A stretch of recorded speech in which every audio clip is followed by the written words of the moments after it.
Richard Hemming from Under the Radar Report. It's great to be back. Today, I want to talk about finding quality. That's what we're always looking for at Under the Radar Report.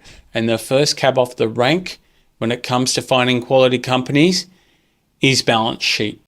And I would say quality companies in small caps, it's very important, but because, they have a single product often or a single service, they're not diversified. But I'd say with energy prices moving around, I'd say the balance sheet is where you need to look at across the board for all your stocks.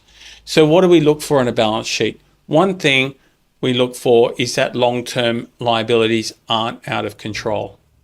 So Myer Holdings is a case study of what happens when they are out of control.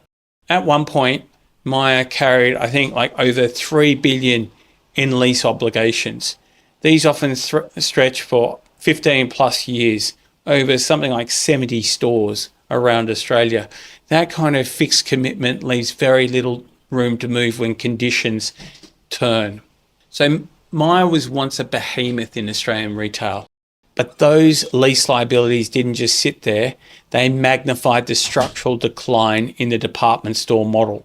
So Myer got hit badly. Fast forward to today, and Myer is now, in our world, it's a small cap. Lease obligations are about a third of where they were. The stores, about 60%. So we see an opportunity, read our research. Much more common in terms of balance sheet problems is in the shorter term, in the current area of the balance sheet. We're talking working capital obligations. Working capital obligations can cause companies real problems. You want to see that current assets exceed current liabilities. You want to see that a company can meet its fixed commitments and then go for growth. A classic example of where we saw a company sort of make a step change in reducing its balance sheet problems and really going for growth is Clover. Clover has doubled in the past year since we upgraded our recommendation to buy. So that's no accident. Basically, the company provides encapsulation services. So they turn fish oil into powder that's made into baby milk formula. So it's really important for big companies, companies like Unilever. These companies have long lead times, so 18 months plus to work out how to integrate Clover's technology. Meanwhile, Clover aren't getting paid, so they need a strong balance sheet. So once they fix their balance sheet, like current assets are something like 5 times current liabilities, that was when we thought, okay, this company can seriously grow.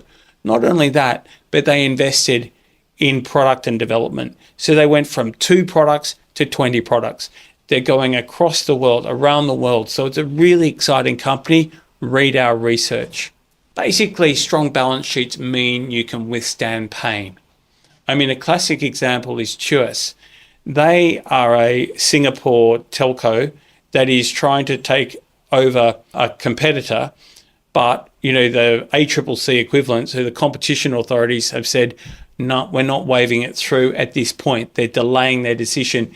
This would mean a lot of pain had Tuas not raised something like $400 million for the acquisition. So Tuas is in a very good position, even if they don't make the acquisition. Another one that we've supported recently, Amplitude Energy, they got another dry well, which was very disappointing. As a shareholder, I can tell you it's very disappointing. But what a strong balance sheet means is that you can look through the share price weakness and possibly you can say it's a buying opportunity. Maybe not right now, but certainly what we like about Amplitude is that their free cash flow is positive. So they're getting cash flow from gas sales, and this is over and above what they're spending on investment. So this gives you the kind of confidence that means you can hold on to an investment. You're not going to be a forced seller. You do not want to be a forced seller in the small cap space. You do not want to be putting your hand in your pocket for forced capital raisings. You want to be putting your hand in your pocket when it's a capital raising for growth. Look, this is why we spend so much time on the balance sheet. and I'll look forward to talking to you again soon.